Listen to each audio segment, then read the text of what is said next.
finances. Talk to me about how do you see your finances and how other young black men speak on their own finances. I know you do a little bit of investing. Tell me why that's important and why that's important to young black people. Yeah, so before I even get into that, it's important I provide some backstory. You already know the ton of discussions we've had off camera. Just growing up in the household I grew up in, it was hard, finding money to make ends meet at times. And I saw the struggles. I saw my dad having to work 2 jobs, full-time jobs. Everybody kind of doing their part to really try to make sure we had a food on the table and a roof over our heads. And I saw the struggle, and I was like, all right, cool. I started life this way, doesn't mean I have to end it that way. So I was like, all right, cool. What can I do to make sure that I don't find myself in this position that my parents were in? And so it started in high school. I took financial literacy course, and I learned about 401ks and investing. That was how I first learned about investing. And I'm like, okay, as a high schooler, this is the first time. This is my senior year, and it's like, dang, if I learned about this a little bit earlier, would have had even more time to figure things out. But I was like, okay, I learned it. And I was like, yo, I don't know. I feel like I told you this before. I told myself, if these old men can sit here and make billions off it, I think my young self can, get into the game and, start teaching myself. So that's what I did. I started studying a little bit. Plug that in, bro. And, just keep going. Yeah. You know what I'm saying? I started to teach myself a little bit. Things really made a lot of improvements about 3 years ago. That was when I actually started to invest for the first time. So this is my sophomore year, the fall of my sophomore year of college. I spent that whole semester just researching. It was hard, man, because I got classes. That's what I'm here for. I got my personal life. I got all the things I had to do. But, I made the time, and I started just researching. And then January of 2019, I opened up an account for TD Ameritrade, and I started investing. I had a specific amount of money. I took out of my account. That's where I started with investing in. My main thing was diversity. You want to have as diverse a portfolio as possible. So I was investing in different industries. I had, all right, here's for medication, here's for airlines, here's for energy companies. I had a little bit of different things. And the way I was able to do research was, all right, what are things that interest me? Real estate. All right, cool.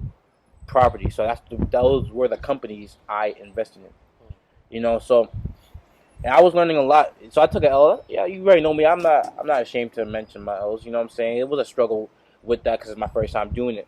So eventually I started to get a hang of it a little bit. And then eventually I started teaching my mom. I taught her just the little I knew, because I was still teaching myself. I'm still a learner. So I taught her what I knew. So she always asking me questions and stuff like that. And one of the goals for this summer is to really get back into it. So, because like I mentioned before, it's hard to, do classwork and then investing, because that's a whole nother monster right there. You guys put your energy and your time into, because the market fluctuates, and you want to make sure you're able to be in a position to get the most profits. What are some of the challenges? Actually, no. What are some of the L's that you've taken, in life, whether that be in the Bronx, undergrad, and now grad? I think one of my biggest was. I just want to open up and just be real. Yeah, I think it's just comparing myself to other people. I think comparison is a thief of joy, and I allowed myself to compare myself to other people. And it was funny because a couple of months ago, this semester, I was reflecting, and I was like, "Yo, it's so crazy that I did that," because I was more so looking at things that people had that I wanted. And I was like, I'm putting in the work. I'm trying to get it, but it's not really working out for me. So I was like, yo, what is it about me that's not? I'm grinding, but so it's like, yo, what's going on? What am I doing wrong? And then I realized it's like I'm comparing myself to other people. Most people who have a completely different life from me, a whole different type of lifestyle, a whole different type of family dynamics that I did that influenced how I behaved. So especially if I viewed my circumstances as so unique and distinct, how could I compare myself to people who had it completely different? 100%. Do you feel like you still struggle with that comparison today? Not as much. I think part of what I did to improve myself is to, one, live my own life experiences. Making sure I just go out and just live life, have my own thing, so I don't have to look at another person. I think another thing that I did was just spend time with myself and seeing the value and learning to love myself. You know, I want to do anything I can for me. So that's why I'm always big on self-improvement. Zion, we've been talking about this for years. Self-improvement. And a part of that is because I love myself. And obviously, you love someone, you want to do the best for them. So, of course, I'm going to extend the same courtesy to myself. That's crazy. Ain't nobody going to love me like I love me. Crazy, man. I want the best for myself. So I'm willing to do whatever it takes.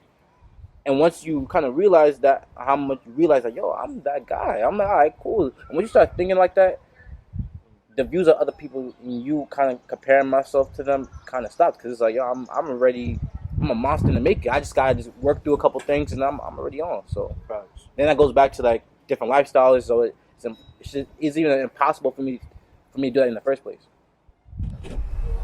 When it comes to the comparing yourself, what tips do you have for other young men out there who may be, intelligent, smart, hardworking, but struggle with that comparison and are trying to get through that, but they see, their man's has a girl or their man's got like all this money and they're just like in school grinding, you feel me? They don't really have a girlfriend or anything like that. They're not the most popular in their classes or in school. They're in high school, let's say. But they're smart. They believe in themselves. They have a little bit of confidence, but they may not necessarily have those resources or come from that 2-parent family home with like a lot of money. A father able to buy them like anything they want. Like always have the freshest clothes, flyest Jordans. What do you say to that young man? What I say to that young man? I feel like there's a number of things, but I want to be concise. I think one first thing I'll tell him is he's a work in progress. He's still young, bro. Like, really, I had to really kind of tell myself that one. It's like, yo, we technically in our early 20s. Like, we not old. We young guys. We got a bunch of time, man. We got a bunch of time to really chase after the things we really want. And with that, I will tell them to be patient with themselves. I trust me. I tried to rush in game and try to do what I can to just achieve wealth or whatever. You feel me? But it's like, nah, man. Taking your time. I feel like I told you this quote: small steps forward are still steps in the right direction. 100%. You don't gotta rush. You got one thing. What helped me was I may be down here, but I always envisioned myself up here, and I always told myself I can get there. I just had to put in the work. So I would tell that young guy or young guys, first of all, stop focusing on other people. You gotta focus on yourself. Look within yourself. Spend time with yourself. Figure out, all right, this is what I'm good at. These are where my weaknesses. These are where my flaws in. Find that out. And how are you gonna do that unless you get to know yourself? You spend time with yourself. If you're always in other people's faces and thinking about other people, when is time for you to think of yourself? How are you even gonna tackle the things you're struggling with if you don't spend that time? It's impossible. Once you do that, I can collect that data, and also you want to be able to improve for yourself. Ain't for nobody else. What? That's crazy. Like, for me, it was working out and improving myself was never about other people. It was about me, 100% me. And I just know that once I start improving, my energy is just gonna attract people, friends, more. It doesn't even matter. Once I put in the work and once I feel good, I'm gonna look good, I'm gonna act good, and everybody good. People don't want to be around nobody miserable. Oh no, bro. People say misery love company. Not anymore. Ain't nobody want to be around no person who's down all the time. That's contagious. That can spread. Same way with positive energy. So I have no time for stuff like that. So I'll tell those guys that. Honest, you gotta believe in yourself too. It's like, all right, I may not be the most confident, but I know if I work on maybe talking in front of people or whatever it is, I can get there. You gotta have that self belief. What are some more concrete steps you would give to these young men? Like, stop doing this, start doing that, stop doing that, start doing this. It was like 2 or 3 items. 2 or 3 items, I would say. Self-honesty. Gotta be honest with yourself. You have to be honest with yourself. Like, there's no point lying to yourself. What's the point of doing that? The truth hurts, trust me, it does. But you have to be compassionate with yourself too. There's no point being honest with yourself if you're just gonna just like kind of just bully yourself and talk down to yourself. Nah, it's okay to acknowledge the truth. Like, I'm lacking in X, Y, and Z. but say it with compassion for yourself. The same way if someone is gonna come to you and be, I'm struggling with this, what would you tell them? Yeah, you won't bully them. Yeah, so don't do it to yourself. I think that's one is self-honesty, and then two is patience. Things take time. Especially really. It's crazy. I was thinking about this and how I changed how I view, like, for example, therapy. And I'm gonna tie it back here. So for me, I always view therapy as situational. Like, let's say a family member died and I'm depressed. I'll go. Therapy is an option for me to go to address those things. But therapy also can be a place where you can really sit here and really get to the source of intergenerational trauma. This is where a place where you can actually really unlearn bad habits that goes back entire generations. Really understanding specific family dynamics and seeing how they impact your interpersonal relationship even now. You know what I'm saying? And to kind of tie it back to patience and understanding, that takes time. That's not easy. You know what I'm saying? Let's say I'll use my 22 years old and I'm kind of really been making some improvements, ups and downs for a couple of years. Okay, a couple of years of improvement versus kind of years of being in that bubble of dysfunction and depression and family drama. So of course it's gonna take more than 2 years or a couple of months. Yeah, exactly. Nah, it's gonna really take time. It's gonna take some time, especially if you're especially if you're willing to really dig deep. If you're willing to dig deep and really talk about the serious stuff, it's not gonna be easy. It's gonna be hard. Yeah. You're gonna look at yourself and be like, dang. Or you're gonna look at your family and be like, yo, y'all wildin'. It's that takes time. How much time? I don't know. Everybody's different, but understand that takes time. So going back, being honest with yourself and patience, those two concrete things. Third, it's hard. I can leave guys with those two things, and that's really gonna be something that's gonna spark a fire under them. That's gonna really help them with their struggles. So patience and honesty. Yeah, to themselves. Okay. What are some of your academic goals? And then give me, what are some of your personal goals? Academic goals for me, it's just kind of simple for me. Just be doing the best I could, doing the best I can. I'm a guy who just believes I never fault a man for trying. That's my big belief. As long as you can look at yourself and say I gave 100% effort. If your 100% effort is a B-, for me, I can go to sleep. I can go to sleep happy. It's like I put in the work. I gave 110%. So when it comes to academics, as long as I do my best, because I feel like with whatever grade I got, I'm never really too mad about it, because it's the result of the work I put in. If I didn't put in enough work and I got the grade that I got, it is what it is. If I put in the work and I got that grade, that's cool too. So academic goals, just doing the best I can. And I usually don't, when I do my best, it's always great stuff. Nice. Was that GPA 3.9? At one time, at one point. That's it. At one point it was. Now you graduated with a 3.7 though, right? Somewhere 3.5? around.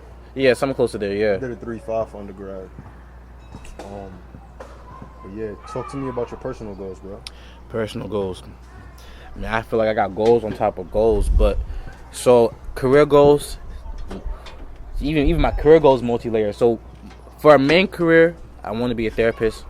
I someone who struggled with depression, who struggled with low self-esteem, who struggled with the way I viewed myself and valued myself. I feel like I'm a damn genius at it, man. Yeah. And I'm a big believer. If you got something, get paid for it. And I'm honestly good at this, like motivating and somebody and really talking to them about their struggles and stuff. So I'm like, I can. It has a personal. It means a lot to me. So why not make a career out of it? So, there's that. I think another thing I want to do. I want to teach myself a skill. So this summer I want to teach myself how to code, like with Python and stuff.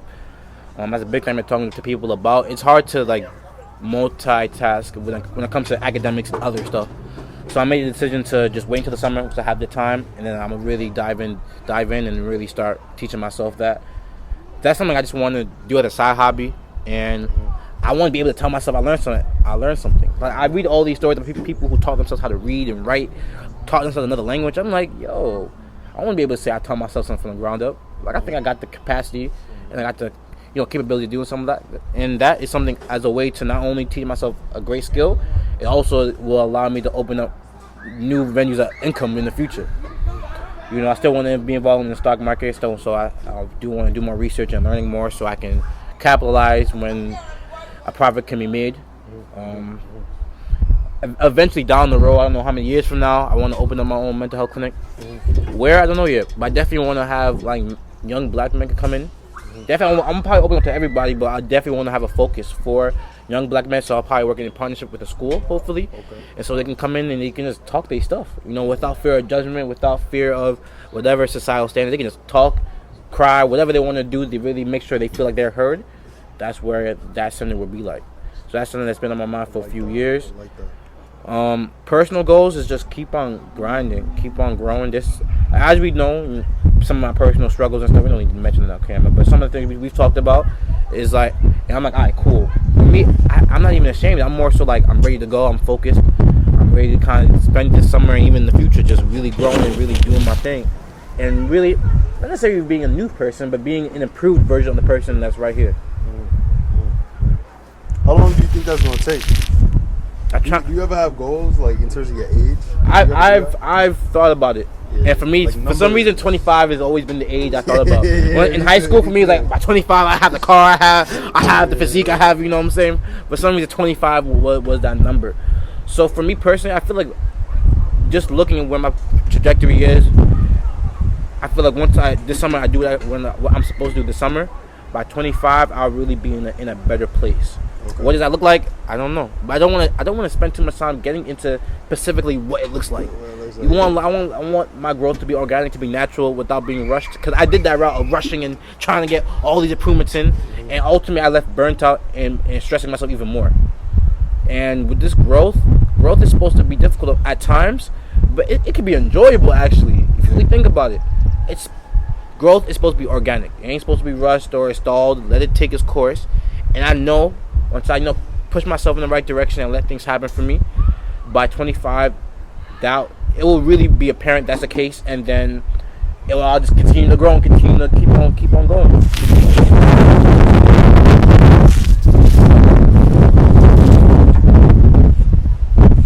What do you say to men that have made mistakes, regret certain things they did in the past, regret certain mistakes they did in the past that they can't necessarily change or? Perfect, because I was thinking about this week. Me, I'm a guy. I made mistake after mistake after mistake. I've had, even this semester I've tried to make improvements in different areas of my life.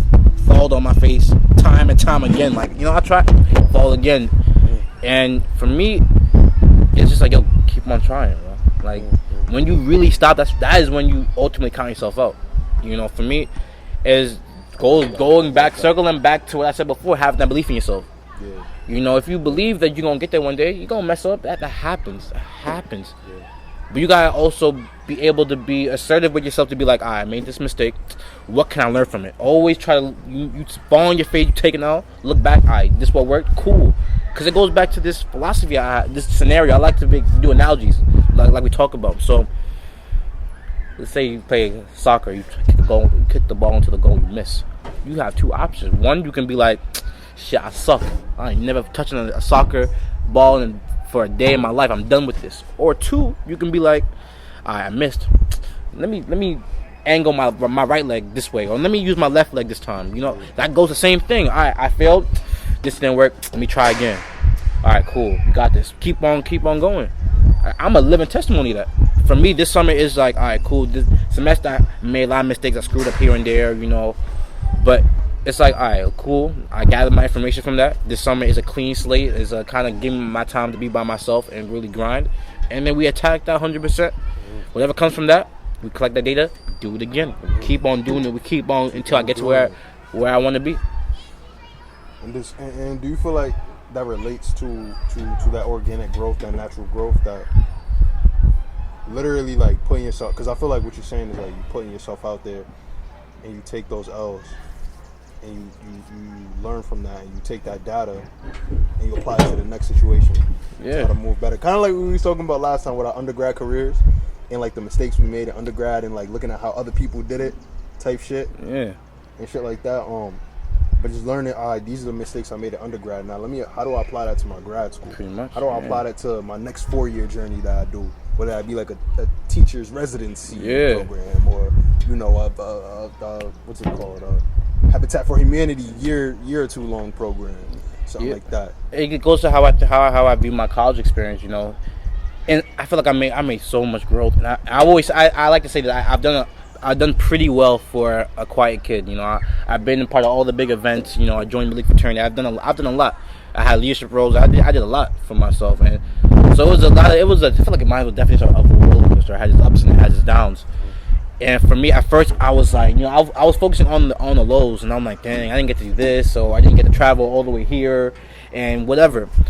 And it gets the regrets. And then one day I sat there and I'm like, yo, put everything in perspective. I'm like, yo, all right, cool. I struggled here. I struggled with my confidence. I struggled with putting myself out there and whatever. He was like, fine. I'd rather struggle with that now, take the quote unquote L's and learn from it, so that by the time I'm 25 and I'm 30, I'm living life, bro. I'm living 100%. Because that's when it really matters. Because like I said before, we young. We young though. So by the time when we on our own, we actually being adults, we living life and really trying to make an impact. That's when it's like, all right, cool. I learned that in my early 20s. Yeah, other people may have been popping in the early 20s, but I ain't them. I don't care about them. I care about myself. You know, so it's like that. Where it's like, I'll struggle.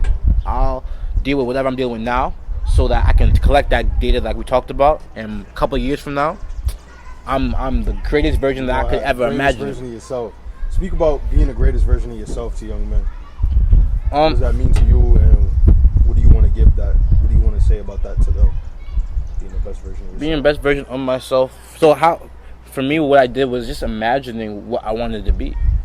What kind of what I would tell them is, what does the best look like for you? You know what I'm saying? Look at what you're struggling with. What does life look like when you weren't struggling with those things? Let's say, for example, you had anger issues.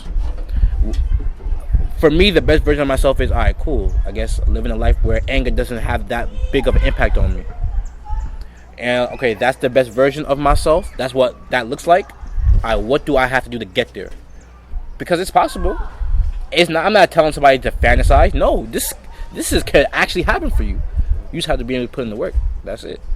So I would tell the guy to look at this life, look at what they want to do with themselves, and what does that look like. And understanding that, yo, that can happen. It's not no dream. That could happen. It may take years, it may take months, it may even take decades, but you can get there. So that's what I would tell somebody. Yo, what's your take on women, man? Give these young some advice on with girls. You know, I'm just be honest. Like, we'll delve into this a little bit later, but I feel like as a young African American man, having some of the psychology of who you are and how your ancestors were brought here to America, and you think about the history, you know the history and shit like that, you know. But like sometimes we still chase after these white girls, bro. Some of us do. I don't know about all of us, but it's like, you know, what's just start with the woman and then we'll get into the white girl, because you know I'm very political in that aspect. Okay, so what do you mean, just women in general? What's your tips to the young men, man? Not to worry too much about it, honestly. Bro. Yeah. Like, if I had a way to look at myself across from this table to my younger self, what I would tell him is not to stress about it, honestly, bro. Like, there's so much people out here. Just do you. Be the best. Be in people's faces. Don't keep to yourself too much. Be in the presence of people and be yourself. And be confident in yourself. So being in front of people and being confident can get you up. I wish I knew that when I was like a freshman in college or even in high school. I wish I was able to tell myself that.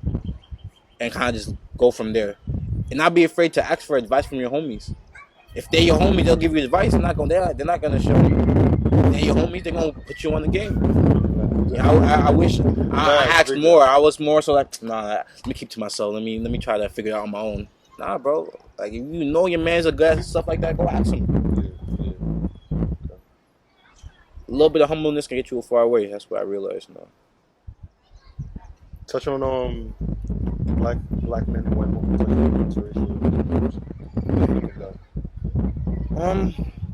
What I think about it, it's crazy because it's such a big discussion nowadays. I feel like with people. So for me, it's I don't really spend too much time thinking about it. like white women and whatnot in regards to like dating them, but just my based on my conversations with people and just what I know a little bit about it. For like I said, for a black man who is interested in stuff like that, that's fine. The heart sometimes wants what it wants. You know, people don't have their opinions, but I would just be sure it's a genuine desire. Because in some cases, it's like I don't like black women, so I'm gonna go here.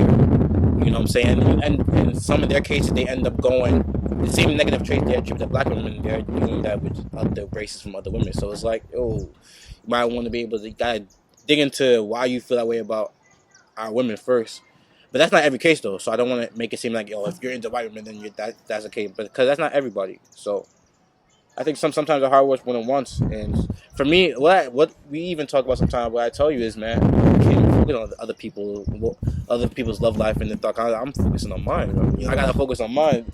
You know, so that would be my thoughts on it. So if that's what the person wants to do, then cool. Just make sure it comes from a place of genuine desire, and not like I hate people who look like me. Okay. What do you want to leave with young black men? What do you want them to know? If there's one thing, you just tell them. What I can tell them is, you're a work in progress, man.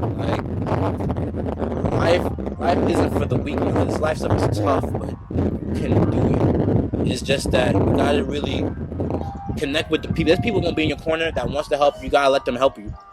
You know, to embrace your feelings at times. I'm not saying to be overly emotional, but at times, dive into those emotions. Figure out why you feel the way you are. Like, you feel me find yourself angry all the time. Figure out what from my past is causing me to get that reaction, or I'm always sad. Dive into those emotions and figure out why am I feeling the way that you are. And with that information, you can do a lot. Knowledge is power, and what I tell you is what knowledge and what you do with it is power. So always go after that, whether it's knowledge from outside in the world or it's knowledge from yourself. Well, brother, I want to thank you. You feel me? That's a wrap.